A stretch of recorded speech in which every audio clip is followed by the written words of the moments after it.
Hello, and welcome to the patient Q&A, What You Should Know About TN and Visiting the Dentist. I am happy to welcome Dr. Michael Brisman, attending neurosurgeon at NSPC Brain and Spine Surgery. Sorry, I just wanted to make sure I wasn't muted. And co-medical director, Long Island Gamma Knife Center. I'm Melissa Bombeck, CEO of the Facial Pain Association. Before we get started, I'll ask that attendees submit questions using the Q&A feature on your screen. Dr. Brisman is going to share a few slides, and then we'll get to as many of your questions as we can over the next hour. So, Dr. Brisman, please go ahead. Thank you very much, and thanks everyone for having me. So I'm Dr. Michael Brisman. I'm a neurosurgeon. I specialize in trigeminal neuralgia and facial pain. I'm not a dentist, but I have a lot of dentists in my family, and obviously there's a lot of overlap between trigeminal neuralgia and dentistry. So this talk is about a brief talk about what you should know about trigeminal neuralgia and visiting the dentist. Next slide. So first question is, how is trigeminal neuralgia similar to dental problems? Trigeminal neuralgia can cause pain anywhere in the face. This can include the top of the head, but also the cheek, the jaw, the gums, the upper teeth, the lower teeth. And trigeminal neuralgia will most often cause pain in the lower parts of the face. So it often leads to bad pain in the teeth and the gums. And it's not uncommon for people with trigeminal neuralgia to believe that they are in fact suffering from a dental problem instead. So they often will seek out a dentist to evaluate their problem initially. Next slide. So how is trigeminal neuralgia different than dental problems? The critical difference in symptoms is that trigeminal neuralgia patients experience these attacks of pains that are sudden, they are brief, they are severe, like lightning bolts or stabbing pains, and excruciating. These and they usually can include again, the gums, the teeth, areas in the mouth, but usually they radiate to much larger areas than simply one tooth or one area in the gum. Next slide. Is trigeminal neuralgia, TN, frequently confused with dental disease? Very much so, yes. Trigeminal neuralgia patients often experience pain in their teeth, in their gums, in their mouth, and usually, or very often, they will suspect initially that the problem is dental in nature. And rather than going to a trigeminal neuralgia doctor, because most of them have never heard of that, they will seek out care from their dentist. Dentists sometimes will think that maybe the problem is dental in nature. They have a patient who's got a lot of pain in the teeth, and they may often offer to do procedures, remove the tooth, do a root canal. Obviously, very important to try to distinguish, is the problem dental or is it trigeminal neuralgia, because you don't want someone with trigeminal neuralgia to be treated with dental extraction, removing teeth, dental work, which is not going to fix the problem. So very important to try to distinguish between the two. And if there's a question is trigeminal neuralgia, best to see an expert before getting teeth removed, because that will certainly not fix the problem of trigeminal neuralgia, and that is not the cause of trigeminal neuralgia pain. Next slide. It's also for this reason I give a lot of talks to dentists, because it's important that they be aware of this condition. Can trigeminal neuralgia be caused by problems with the teeth or gums or by dental procedures? No. So trigeminal neuralgia is a very specific type of facial pain.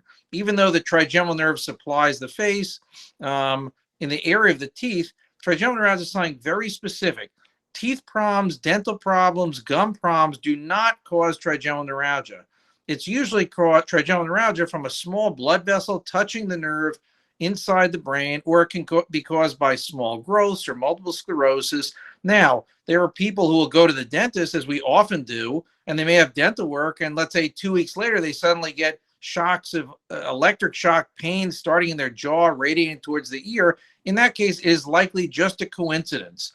And again, it's very important to distinguish, is it a dental problem or is it trigeminal neuralgia? Next slide. Can dental work cause nerve pain syndromes? In rare cases, yes, but this would not be trigeminal neuralgia. Next slide. signs that suggest that a dental procedure may have caused a nerve syndrome could include the pain starts soon after the procedure. If you have dental work and 3 weeks later a problem starts, less likely. The nerve affected was in the region of the procedure. So if you had dental work on the bottom tooth and then your upper tooth is hurting, that's less likely. So it should be the area worked on. The pain is predominantly achy or dull in nature, not the trigeminal neuralgia pains, which are sudden electric shock. And also there may be numbness in the affected area if in fact there's been a nerve injury. Also, nerve injury pain from dentists will often improve with time, just like if you injure any nerve or have any surgical procedure. So such nerve injury pain usually will improve with time. Next slide. I'll also mention, so again, critical to distinguish, is the correct diagnosis dental, in which case you should defer to the dentist? Is it trigeminal neuralgia, in which case you should leave your teeth alone, not get root canal, not get teeth removed, not get work on your gums or anything else, and seek the care of a neurologist or neurosurgeon. Now, sometimes people with true trigeminal neuralgia have concerns. What about my teeth? I have to go to the dentist. Will that cause flare-ups? And that's a legitimate concern. First of all, I think if you're having a flare-up of the trigeminal neuralgia, because it often is triggered by light touch and contact in the face, it may be good to hold off a visit to your dentist till things stabilize.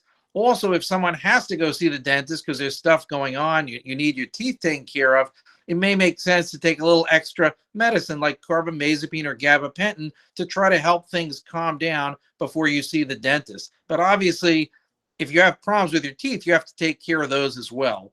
So I thought I would just briefly talk about trigeminal neuralgia. The trigeminal nerve, which supplies feeling in the face, has three divisions, including the forehead, the cheek, and jaw. And trigeminal neuralgia is a painful condition that should involve any of those areas. As you see, the second and third divisions could easily be mistaken for dental problems. Next slide. Trigeminal neuralgia features must include, it must be painful, it must be in the area of the trigeminal nerve, the pains must be sharp, they must be severe, they must be intermittent, not all the time, they must come on, at least some of them, suddenly, and there must be some brief episodes of the pain, even if it goes on for an hour, but there are brief episodes in between. Next slide. Other features that usually exist, the pains are usually described as electric shock or stabbing, usually as radiating pains, usually as a pain that's triggered by light touch. Usually they can be spontaneous remission episodes that you don't see in other pain conditions, like it'll suddenly go away for 3 months. And usually it responds to seizure medicines like Tegretol or Trileptal, which you do not expect for dental disease. Next slide. Features that can be present include some component of constant pain, some dull or achy pain, and some intermittent numb feelings, but that's rare. Next slide. Causes primarily a blood vessel touch in the nerve, like a superior cerebellar artery, multiple sclerosis, compression by like a small tumor, or sometimes we just don't know. Next slide. Next slide. Treatments, I'm sorry. So treatments of trigeminal neuralgia, for one slide back. Treatments, first of all, include medicines, which are usually the anti-seizure medicines like Tegretol, Trileptal, gabapentin. And then there are different procedures if medicines fail. One is the microvascular decompression, where if it's a blood vessel, we can move the blood vessel away with an operation, make a little incision behind the ear and move it away. And also we can do nerve injuring procedures like nerve blocks, where we either put a needle in the cheek, injure the nerve a bit that way, or we can aim focused radiation beams on the nerve, and that can also give relief of the pain. Next slide. So this is just to show a cartoon of a microvascular decompression, where at surgery we would see an artery, let's say, indenting the nerve, and then we could put a little sponge about the size of a grain of rice. This is a material called Teflon felt that separates the artery from the nerve and can give relief of the pain. Next slide. This is showing one of my cases where, again, there was, on the left is an artery distorting, contacting the nerve between the nerve and the brain. And then afterwards, on the right, the nerve looks very different. It's no longer being distorted and compressed. The blood vessel has been moved away, and the top left of the screen at, let's say, 10 or 11 o'clock, there's a little white sponge, a little Teflon felt that's been used to push the artery away so it's no longer pinching into the nerve. Next slide. There's another example of an artery on the right pinching into the nerve at about 3 o'clock, and after it was moved away, this is my case also. At surgery, you see the sponge on the right side, and now the nerve is no longer being compressed by the artery. Next slide. And this is that patient showing surgically, again, a small incision. My incisions are about 1.5 inches long. This operation takes about 2 hours under general anesthesia. People go home the next day, and there's a small dressing at the end. Next slide.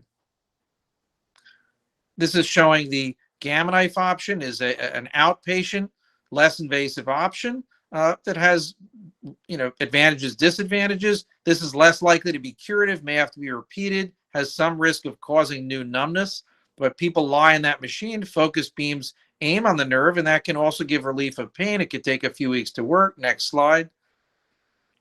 This is an example of one of my patients. The green circle is where we aim the beams at a very, very tiny spot right on the nerve as it comes out of the brain. This patient of mine, we did a treatment, and 15 years later, he's had no recurrence of pain. Next slide.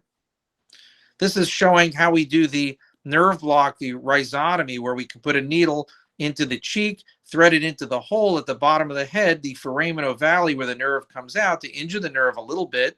Next slide. And this is showing in the operating room where how we would set that up, and we put the needle in under live X-ray guidance, the fluoroscopy, and we can injure the nerve a little bit either by heating it, injecting alcohol, or inflating a balloon. And this can also be effective. Next slide. So thank you. The important things, again, to understand is trigeminal neuralgia is very different from dental disease, but can definitely be confused and often is. If someone has trigeminal neuralgia, you want to be seen by a neurologist and neurosurgeon, get a workup with an MRI. You do not want to have dental work, which is not going to fix the problem, and treatments are going to be with medicines or a procedure if the medicines don't work. That said, if people still have to go see the dentist, and it's important to try to get your trigeminal neuralgia out of a flare-up when you need to see the dentist. If you do have dental problems, those you should know do not cause trigeminal neuralgia. And if there is a pain syndrome that develops afterwards, that should not be treated with trigeminal neuralgia problems. And you would suspect a rare dental-related pain syndrome if there was, again, soon after the problem in the area of the dental work, and there was a numbness and more of an achy, constant pain, and those would be treated differently. Thank you very much. And I've let people know, anybody who wants to call me anytime or email me anytime, go right ahead. We want to help you. You're also, any way we can help you with your questions, but very important to ask the questions before doing something. There's an old surgical adage which goes measure twice, cut once, which means, before you're going to do an operation, do a procedure, get all your teeth removed, get an operation on your brain, it's very important to have the right diagnosis. Because if the diagnosis is wrong, you're not going to fix the problem. If the problem is trigeminal neuralgia, don't get your teeth, extracted. Don't get root canal. And if the problem is dental, again, don't look in your brain for that. That does need the dentist to fix it. So thank you, and I'm happy to answer any questions now that anyone might have about this or any kind of facial pain problem. Excellent. Thank you, Dr. Brisman. That was very comprehensive and really helpful. We do have tons of questions. So I'm going to start with what kind of imaging or tests can be done to exclude dental pain that is thought to be TN pain and just not sure. So I think versus the main distinguishing feature is based on the history. My dad was a neurosurgeon who specialized in trigeminal neuralgia. He always said the diagnosis was could be made on the telephone. It's really a diagnosis based on what is the person describing. So the best would be to speak to someone who knows about trigeminal neuralgia if that's really a question. If someone really suspects trigeminal neuralgia, they should definitely get an MRI of the head to see, is there a blood vessel? Is there multiple sclerosis? Is there a tumor? If the symptoms don't seem like trigeminal neuralgia, seems like a dental problem, you can just follow with your dentist. They'll often get x-rays of your teeth, but they would they don't usually get an MRI of your head or other brain imaging if it seems like typical dental problems. So really the bigger issue to determine what imaging you should get is really the description of what kind of problem you're having. Perfect. There was a question about having a tooth pulled on the side of their TN. This patient needs a tooth pulled on that side. So what should they be doing to prepare for the procedure? Because the nerve is right next to the tooth being pulled. Sure. So trigeminal neuralgia is typically set off by light touch in the area of the trigeminal nerve. So someone who's having bad shocks of pain in their jaw, it could be set off by chewing, eating, drinking, shaving, touching their face. So if you've got to go to the dentist because you've got some, urgent issue with your teeth, you definitely want to try to get your trigeminal neuralgia under control as much as possible. That's mainly going to be with medicines. So you want to make sure your medicines are in a good space. You may want to increase the dose of medicines or add a different dose. I mean, obviously, if someone I've had patients who can't go to the dentist for months. I mean, one might want to start thinking about a procedure because you can't be unable to eat or, work on your teeth or brush your teeth for months because that's going to lead to other problems. But I think usually it's going to involve getting good medical control of your pain before you go. Excellent. I have this question all the time. How do I find a dentist who is knowledgeable about TN and how to care for someone with TN? Are there good questions that I should be asking? There are some dentists who have a particular interest in trigeminal neuralgia. I mean, most do not. Like where I am, there's one dentist who has an interest. I don't know if there's a way of Googling it or asking this support group whether they know people.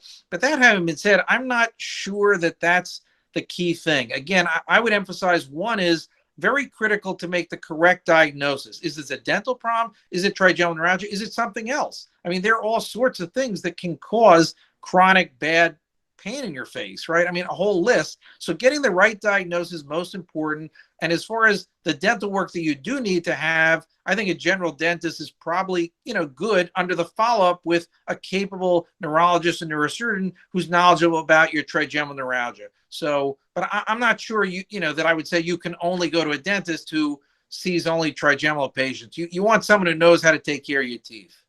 Absolutely. Absolutely. There's a question here that is not necessarily dental related, but definitely facial pain related. This question says, I had an internal neurolysis that caused complete numbness in the left side. With that, they have a neuropathic itch and can't find anyone to help them. They're in a lot of medications to help them cope. Is that something that you are familiar with? Is that a rare condition? And what can be done? Sure. So I see that a lot. So first is, again, I'm not sure when you say you had a neurolysis, it sounds like it means you had a deliberate injury of a nerve. I don't know if that was to treat trigeminal neuralgia or to treat some other condition. Nonetheless, if somebody has deliberate injury of a nerve to treat something, one of the side effects can be numbness. One can be dysesthesias, like uncomfortable feelings like itchiness. Others can be chronic pain, burning, aching, constant pain. These are tough problems. First of all, this should not be treated with a trigeminal neuralgia operation. These are not going to fix that problem. This is not trigeminal neuralgia. Now, there are people with trigeminal neuralgia who have had nerve injuring procedures who may have some component of numbness and some component of shocks of pain, and they may benefit from a trigeminal procedure. But if the main problem is just this constant achy pain, you should not have a trigeminal procedure. You should not have a dental procedure. Having more dental work is also not going to fix the problem. So things that may fix it. One is it may get better on its own. If the nerve was happened in the last few months, weeks, a year or so, the nerve can regrow. Peripheral nerves can regenerate. It may get better on its own. If it doesn't, there's a long list of things that can be done. I actually have a lengthy newsletter about this, and I think it's on my website. But these include things like support groups. They can include things like over-the-counter medicines, Tylenol, Advil, Motrin. They can include ice packs, heating treatments. It's often a multimodality thing. It can include medicines like gabapentin, Elavil, Cymbalta. It can include acupuncture. It can include Botox. It can include sometimes medical marijuana. It can include other medicines. It can include massage therapy or other treatments. It can include antidepressants or medicines for anxiety or anything that reduces your stress, anxiety. Chronic pain conditions are a terrible, terrible thing. They're really serious. And again, sometimes just seeing a neurologist or a pain management doctor may offer help. The thing that we try to use the last of all is going to be something like opiates. I mean, that I think is really the thing for last. You really want to avoid those, except for a severe sudden flare up. But there are a lot of things that could be done and tried. And I think important to have, a doctor who's going to be caring and patient with you. And often the best success with these is going to be multimodal things, like trying a bunch of different things, one after the other or in combination. But that's a real tough problem. And you should know there are people who are rooting for you and trying to help you. Great, thank you. We've had a couple follow-up questions regarding trying to find a dentist who is familiar. And I just wanted to mention something that we often tell people who are looking for something like that. The American Academy of Orofacial Pain. Orofacial pain is newly recognized as a specialty of dentistry. And so there are many dentists that are members of that organization, and they have a search tool on there that their website is aaop.org.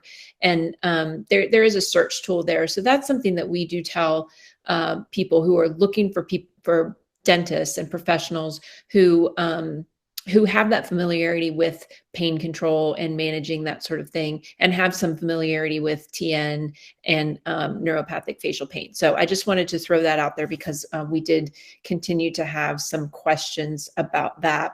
Another point of caution I would give people is you want to be hesitant about getting a lot of dental work, getting a lot of surgery, getting a lot of anything. I mean, that's a red flag. Surgery is the kind of thing that should be done rarely. If you're going to do it, it should be a small procedure, if anything. I mean, it's a warning sign if someone's recommending 25 dental procedures on you. It's a time to say, you know what, let's step back. I mean, you should be getting a lot of advice before you get anything done on you. Even if you're going to get one cavity filled or one tooth removed, you should be saying, do we really need to do that? Is it definite? Can I see the x-ray? But certainly I've seen people get into trouble with well-intentioned surgeons, well-intentioned dentists who ended up getting an awful lot of procedures. And if you have a lot of procedures on any body part, there's a decent chance you may end up with a neuropathic pain syndrome, a pain that can be hard to treat. So that's anytime someone's saying we got to do again, we got to do again, we got to do more exploring, it's a time to say, wait a second, and use a lot of caution, getting a lot of, more than one or two procedures on a given body part for a given problem. That's all. Absolutely. I completely agree. I think in a lot of cases, people are wondering about how to manage their dental care when they have TN, like regular dental care. There's a lot of questions in here about just brushing teeth. So how do you manage that when that ends up being a trigger for you? And how do you keep your teeth clean so that you don't end up losing them because you're not able to, keep your mouth healthy? Yeah. Dental care is critical. I mean, I don't know, someone once said, if you want to live long, take care of your teeth and your feet. But I mean, there's things that are like, you have to take care of them. And your teeth are one of those things. And as far as I'm concerned, you've got to brush and floss at least daily. And flossing is critical too, because when you brush, you can't get to the space between your teeth. And if you don't floss, plaque builds up, and that's how you get bad cavities in between the teeth. You need root canal at least. So you must, I mean, to me, foregoing your teeth is not an option. So I think getting control of the pain, so that you can brush and take care of your teeth is critical. And again, the first is to diagnose, is this definitely trigeminal neuralgia? That's very important. If it's trigeminal neuralgia, usually the control is going to be with medicines. First line, Tegretol, Trileptal. Second line, gabapentin, maybe Lyrica. And then there are other things one could try, whether it's Dilantin or Lamictal or Topamax or other things. But getting good control, I think, with the medicines is the main thing. Also, I mean, if need be, one could take a little bit more medicine during the evening dose. That's sometimes helpful because people are getting ready to go to sleep, so it's less sedating. And if you take, a little bit more at night, that may help you to brush your teeth at night. Again, if the pain is so unbearable you cannot eat or clean your teeth properly, despite numerous medicines at high doses, that it may be time to consider a procedure. Because again, I think you do have to be able to take care of your teeth. I mean, that, so if one night or two nights it's like, hey, I'm having a bad night, I'm not going to brush, that's fine. But if it's like I can't take care of my teeth enough to even brush ever, I mean, then that's not good. But I think medicines are most of the control, and a procedure, if medicines are really not, are just not adequate, so you can't even take care of yourself. Sure. There's an interesting question about autoimmune diseases, and Sylvia Arroyo is asking, do you know about any link between trigeminal neuralgia and autoimmune diseases like scleritis is one she named specifically? So I'm not aware of a link between. So I would say this. I mean, obviously, trigeminal neuralgia is associated with multiple sclerosis. That's an autoimmune disease. That now people are thinking may even be secondary to an Epstein-Barr virus. So it may be viral, but so multiple sclerosis is a specific, autoimmune disease that is related. I'm not aware of, other than multiple sclerosis, of other autoimmune diseases that are linked to trigeminal neuralgia. There are, different syndromes that could theoretically be related. People who have lupus can get not just redness in the cheeks, but can get facial pain syndromes, but that is not trigeminal neuralgia. So I would say, different diseases can cause different things. It can wreak havoc on all sorts of body parts, including causing pain in the face. But the only autoimmune disease I'm aware of that specifically causes trigeminal neuralgia is multiple sclerosis. Okay.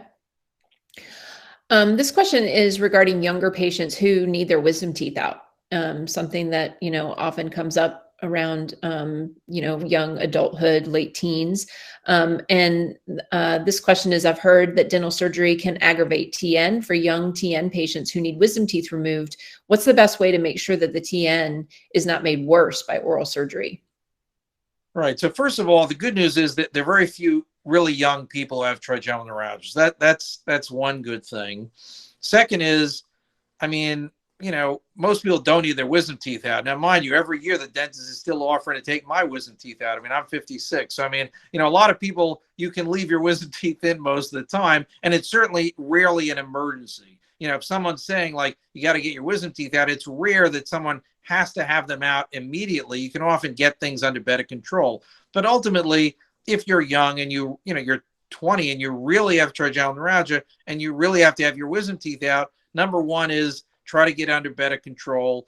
If it can, if you're having a flare up, you might wait a month or two. The wisdom teeth are usually not an emergency. And ultimately, again, taking some extra medicines might, help you get through it, using more numbing medicines, and possibly they can give you more numbing medicines to take at home. The numbing medicines you can apply at home, whether it's, Ambisol and stuff like that, that might also help, desensitize the area for a day or so. That might cause less flare-ups. Also, if you're really very young and you have bad trigeminal neuralgia, it's, so bad that you can't even get dental work, it's certainly possible you may need an MVD or something, to get things under control. But again, I think it's individual cases have to be dealt with individually, but probably medicines or a procedure or more numbing medicine at the time of the procedure and afterwards could be helpful. Okay. This is an interesting question, asking about an experience with a Novocaine injection that caused electrical shocking pain. Is that a common thing, or could that be connected to TN somehow? So I don't know that it's the Novocaine itself, but I would say that anytime you're putting a needle or doing a procedure anywhere in the body, there are tiny little nerves all over the body, right? And some nerves are bigger than other nerves. And when you do an injection or put a needle anywhere, including in your mouth or somewhere, you could hit a little nerve and you can get an electric shock, a zinger, an uncomfortable feeling. Now, if that goes away with time, then I would say that was probably just from the injection itself. That's not trigeminal neuralgia. You know, if it's persistent, you know, it's going on for a long time, then one might think that. I mean, if that was the first time it happened, I mean, it's possible it's, you know, that's just a nerve irritation thing and it might calm down on its own. But again, I would say, you know, it kind of depends on the case. But if specifically you had a brief, you know, shock of pain just when a needle was put into a nerve, hopefully that's not trigeminal neuralgia, and hopefully that gets better soon over time. Okay. Let's see what else. Lots of questions about finding a dentist. Someone suggested having the dentist apply a local anesthetic gel before a cleaning, Yeah. and even taking 2 Advil. I think all reasonable. I think pre-medicating, using extra numbing stuff during the procedure. I think taking a little more medicines afterwards, and taking topical, you know, lidocaine, Ambisol afterwards. All are things are reasonable to help you get through that. Mm-hmm. A couple questions on nitrous oxide. Is there any problem with that? Is that an option as well? I mean, I would defer it to the dent. You know, nitrous oxide is, you know, an anesthetic, which is used sometimes for more major dental stuff. So if you're getting, you know, standard, like you're getting a cavity fill, they don't usually give you, you know, nitrous oxide or anesthetic, you know, or general, you know, inhaler anesthetics agents. They usually just use like local lidocaine injections, but those are usually used for bigger procedures. And I think if the dentist feels that's necessary, I think that's fine. That'll make the experience of the procedure more comfortable, but that certainly doesn't last very long. So, I mean, once you wake up and go home, you're not going to, you know, that effect is going to wear off over a few hours, and, you know, you may be groggy initially. So, I mean, if you're, you know, needing more relief than that, the nitrous is not going to hold you more than a few hours. Again, I would say probably some medicines like, yeah, it could be Tylenol, Advil, it could be extra carbamazepine or gabapentin,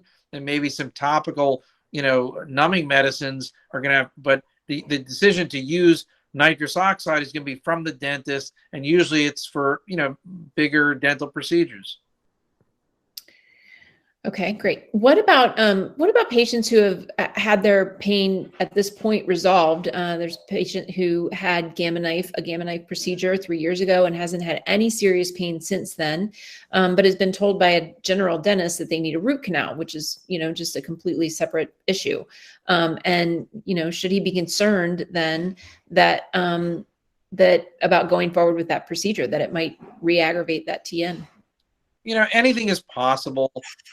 Also, sometimes people will feel the dentist is to blame for their TN, but again, if it's really trigeminal neuralgia, then it's not the dentist's fault. It could just be a coincidence that your TN was going to come back. I mean, because if you have gamma knife or rhizotomy, even an MVD, there's a real possibility that the pain can come back. And if you go to a dentist twice a year, it may not be his fault or her fault that the pain at some point comes back. But I think if your pain is well controlled and you need to have a root canal, and there's really something wrong with your tooth, I would go ahead and have your root canal. Let's see what else we've got here. A lot of these are similar questions.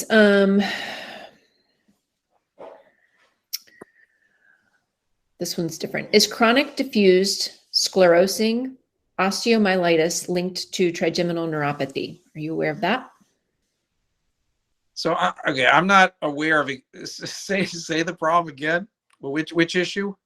Okay, it is sclerosing osteomyelitis. Okay, so I'm not familiar with that exact diagnosis, but I would say that anything that's a chronic condition that's involving the face, if there's a condition, the jawbone, the teeth, the gums, anything like that, I think definitely can end up irritating nerves, and anything that irritates nerves can cause chronic neuropathic pain. So I think that anything like that, definitely it's possible.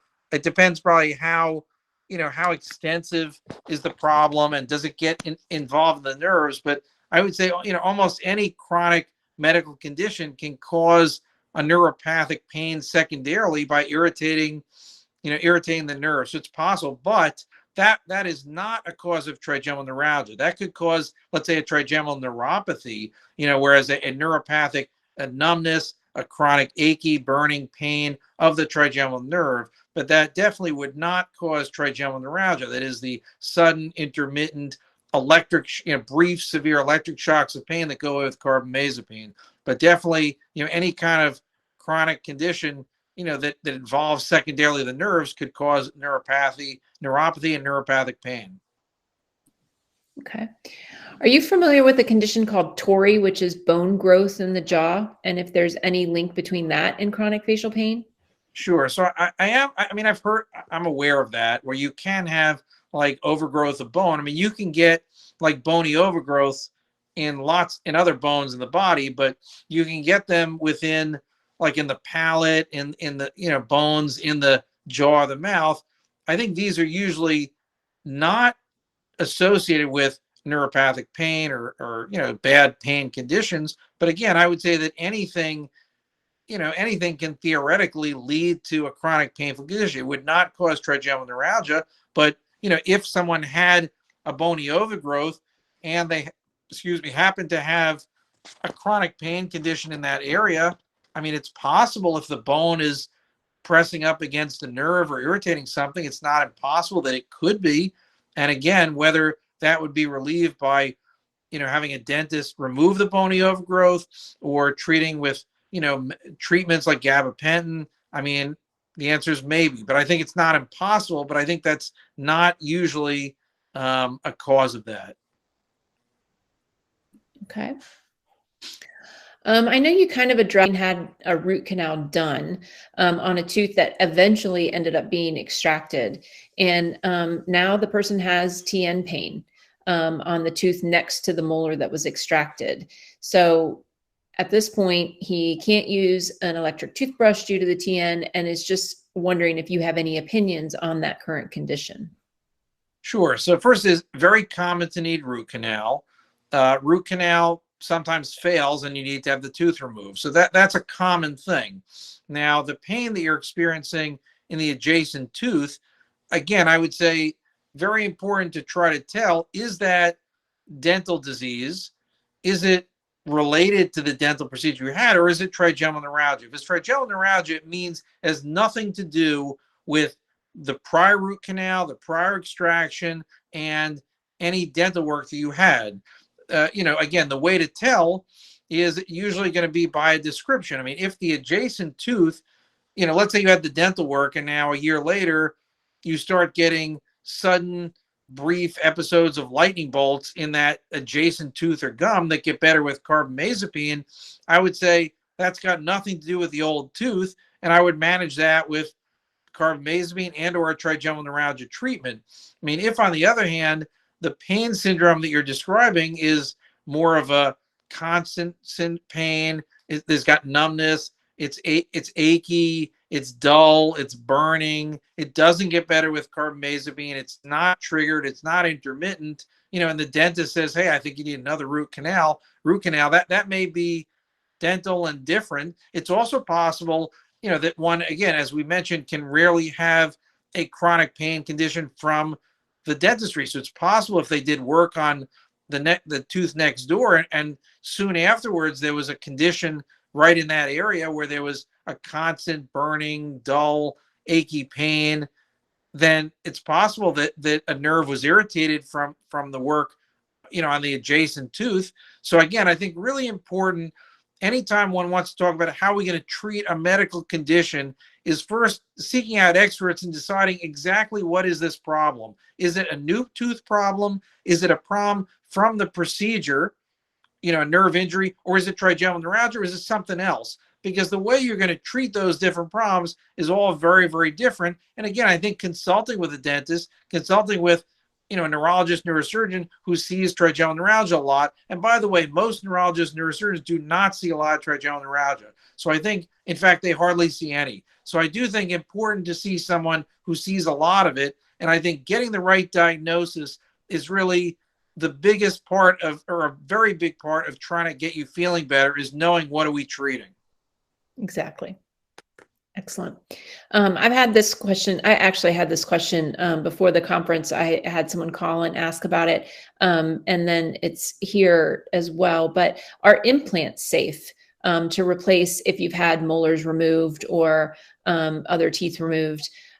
This person has classic TN and is concerned about the implants, but is wondering if they'd be safer than having, partial on both sides being taken out daily. And concerned about burning mouth syndrome at all as well. Do you have anything to say about that? I'm happy to say anything about anything, so first of all, I mean, so if there's real trigeminal neuralgia, I mean, the decision as to, whether implants or, what's the best solution for you, I think is maybe something best between you, your neurologist, and your dentist. I mean, so I can't speak best to that. It is possible that if if using dentures or something or doing more, daily manipulations are really causing a problem, then getting a permanent implant might make more sense if it's not going to cause regular aggravation. But I think, exactly what's best for you is you got to talk to dentists. Now, burning mouth syndrome is different than dental disease and is different than, it's not a tooth problem and it's not trigeminal neuralgia. I mean, that's something that's not always so well understood. People get constant burning neuropathic pain in the mouth. Usually it's on both sides. Usually it's, again, not sharp. It's constant. And that is not trigeminal neuralgia. It's not a tooth problem. And that, again, is going to be something treated with gabapentin, other types of medicines or pain management. That can be hard to treat, but that would be also a different kind of problem. But again, as far as, what's the best, whether it's implants or something else for you, so that's going to be least aggravating for you, and whether it's your burning mouth, trigeminal neuralgia, I think best to talk to your dentist and see what might work best for you. Okay. Thank you for addressing burning mouth syndrome too, because that is a question that we get quite often and is difficult to treat. And people are really always looking for just what to do about that, because there's not a lot of information out there on it. I thought this was a good question. What if a nerve is hit by a drill during a root canal, and then the next day there's tingling above that area, and soon afterward lightning-like pain starts emanating from the tooth and goes around the lip? Is that TN, or is that just some sort of nerve reaction that's going to dissipate after some time? And how do you tell? Right. Well, again, that sounds a lot like, I mean, the way it's being described is more of a nerve injury, nerve irritation problem. If a person never had this pain syndrome before, and then during a dental procedure, I mean, something gets irritated, which is usually more likely just the needle that goes into the gum to numb up the nerve. But I guess theoretically, if the drill hits something, which is possible, or something gets irritated, and suddenly upon that event, there's some kind of pain or a shooting pain or something, that sounds more like a nerve injury pain. And the hope is that that will improve with time. But again, I think, important to distinguish is, now look, people go to the dentist. I've had patients go to the dentist, and like, I'm going to give you a good story. Someone went to the dentist right after they came out of the dentist. They were waking up. They started having sharp pains, sound like trigeminal neuralgia, classic trigeminal neuralgia. They insisted it happened right after the dental work. Okay, so you could say, look, it sounds like it's from the dental work, right? It happened right after the dental work. She had an MRI of her head, and she had a benign tumor on the trigeminal nerve that was clearly the cause of the problem. It was just a coincidence. So again, we all manipulate our teeth, brush our teeth, get dental work all the time, but it could just be a coincidence. And sometimes people go to the dentist, and then that's the first time they got trigeminal neuralgia. But it is also possible you go to the dentist and it hits a nerve, and that you got, there's something different. So again, very, very important to try to distinguish what, is it trigeminal neuralgia? Is it nerve injury pain? Is it something else? A lot is going to be based on the history. Seeing an expert, neurosurgeon or, on trigeminal neuralgia is going to be helpful for that. And But again, you can be fooled. And this woman was still insisting, even after the MRI showed, I mean, there was clearly a meningioma, on the trigeminal nerve. And I said, look, it's clearly the dental work didn't cause this. She's like, it seemed like it really did. I'm like, all right, but it was, look, we're all at the dentist all the time. It was a coincidence. So, Mhm. but again, I think the history of it is going to be important to tell, and seeing an expert, because again, making the right diagnosis is really critical to trying to help you get better from whatever is bothering you. Excellent. Okay. We have a few more questions. A couple questions on Novocaine and whether or not you should have, use Novocaine with the getting a cavity filled, which obviously the needle aspect of that is could potentially be scary at the very least. But someone else said that they had heard that Novocaine might exacerbate things if you have TN. Well, okay. First is, I mean, depending on what you're having, you may well need some kind of numbing or something. I mean, certain procedures are just gonna be unbearable if you're going to try to do them without, either local or anesthetic or something. So certain procedures you need to have something, to make the pain bearable to manage. The lidocaine itself, again, whether that's if you really have trigeminal neuralgia, I think and you're in a not well controlled state, I think it is true that any kind of activity there, whether it's the injection, was the Novocaine, sticking the needle in, having the work done on the tooth, could flare things up. And again, maybe using extra medicine or topical agents are going to be helpful. Again, whether the dentist is going to use, anesthetic gas versus Novocaine, I have to leave up to them. But certainly some procedures really need something, to be done in order to make it bearable to do it. But again, that may be a good discussion with you and your dentist as to how to best manage that. And regardless of whether you have the Novocaine or something else, there can be a little soreness or achiness, up for a day or so afterwards, and you may still need some other topical agents or medicine to try to control things. Okay, great. We have a question on Gamma Knife, which I know you're very familiar with. And it asks, how long will Gamma Knife continue to change the treated nerve? I had a sensory change, a slight numbness in all areas linked to trigeminal a year and a half ago. So over time, the nerve injuries from the trigeminal operations, which include Gamma Knife or the percutaneous rhizotomy or MVD, usually over time, those will improve. And that can take a year or two or three, but that usually will improve. Not always. I mean, sometimes, it does not get better. Usually it does. But again, the relief that occurs can take a year or two or three is possible. When one is dealing with, these issues, I mean, there are different components of the problem. I mean, issue one is there's a pain component or an itchy component. Number two is the sense that it bothers me. So actually, I mean, people often think of that as one problem, but it's really kind of two problems. And again, there are different pathways and different techniques that we can do to either improve the bothersome feelings and or to make it so, hey, it's numb, but it doesn't bother me as much. I'm on an antidepressant, I'm on a medicine, and you know what? I don't care that it's not, so there are different things one can do, but with time, it sometimes improves. But yeah, now one thing I've actually considered, and I have to say, I haven't seen research on it, and I don't, but I think it is something worth looking into, is the use of hyperbaric oxygen. I mean, that's something that there is a benefit to radiation-induced injuries and healing in general and neuropathic pain. And I think a study on the use of that for, for Gamma Knife, for radiation, or, other kind of nerve pain is something that could be considered. It takes a few weeks, but no real evidence, totally experimental. But that's something that might actually speed up, theoretically, the radiation injury to the nerve. But otherwise, I think you got to let the nerve get better on its own, which it may. And in the meantime, we want to try to keep people comfortable and feeling better with different therapies that I've outlined before. Absolutely. Absolutely. We are coming close to the end of our time. So this is probably going to be our last question. So say that somebody is working with their neurologist and has this dental pain, and the neurologist agrees that in fact something needs to be done. What is it important for that person to tell their dentist?